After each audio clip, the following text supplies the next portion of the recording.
நான் ஒரு Android YouTube channel வச்சிருக்கேன். நான் பார்த்தீங்கன்னா போகிற வழியில் எதெல்லாம் தோணுதோ அதை பற்றி நான் வீடியோ போட்டுருக்கேன். பட் ஆனால் இந்த மந்த் பார்த்தீங்கன்னா கோயில் திருவிழா அதிகம் நடக்குதுன்னா வில்லேஜில் நான் கோயில் திருவிழா பற்றி போட்டுக்கிறேன். அடுத்து ஏதாச்சும் ஒன்று வருதுன்னா நான் மாற்றி போடுறேன். இப்படி மாற்றும் போது பார்த்தீங்கன்னா வியூஸ் கம்மியாகுது. அதனால காரணம் இல்லை அது மாதிரி போடலாமா இல்லை வேணாமா?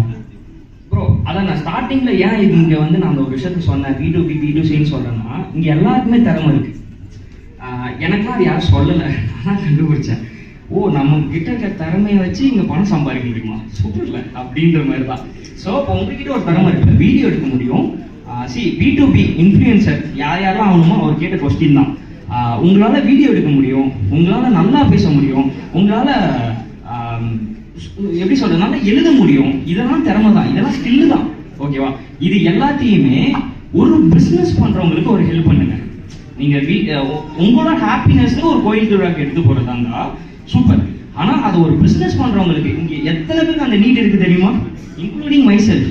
7 பேர் டீம் இருந்தாலும் எனக்கு இப்போ வரைக்கும் பத்தலை. ஸோ அந்த ஸ்கில்லை டெவலப் பண்ணி அது ஒரு பிஸ்னஸாக மாற்றுங்க. உங்களுக்கு அதுக்கு மணி கிடைக்கும். அது உங்களை லாங் ரன்னுக்கு கொண்டு போகும்.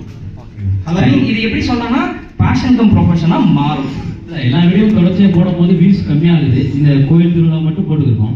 அடுத்து ஒன்று நம்ம ட்ராவலிங் வரோம்னா ட்ராவலிங் வீடியோ போடுறோம். அப்படிங்கும் போது இதுக்கு மாறும்போது பார்த்தீங்கன்னா வியூஸ் கம்மியாகுது. அது வந்து நான் சொல்லணும்னா அதை பர்சனலாக எடுத்துப்பாங்க. அப்படிதான் போகணும்னு வச்சுக்கோங்களேன். நீங்கள் கோயில் திருவிழா எடுத்து போகிறதா இருக்கும், ட்ராவலாக எடுத்து போடுறோம், அது பிராண்டிங்காக பெருசாக வராது. நான் அதை தான் சொன்னேன், அந்த எனர்ஜியை வேஸ்ட் பண்ணாதீங்க. இங்கே நிறைய பேரோட எனர்ஜி இருக்கு, நிறைய பேரோட டைமை நான் எடுத்துக்கிட்டு இருக்கேன்.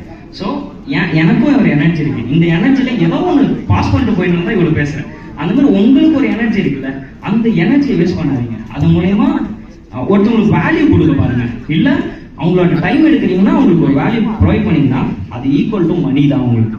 Thank you bro. ஹலோ ப்ரோ, ரீசெண்டாக மண்டபம்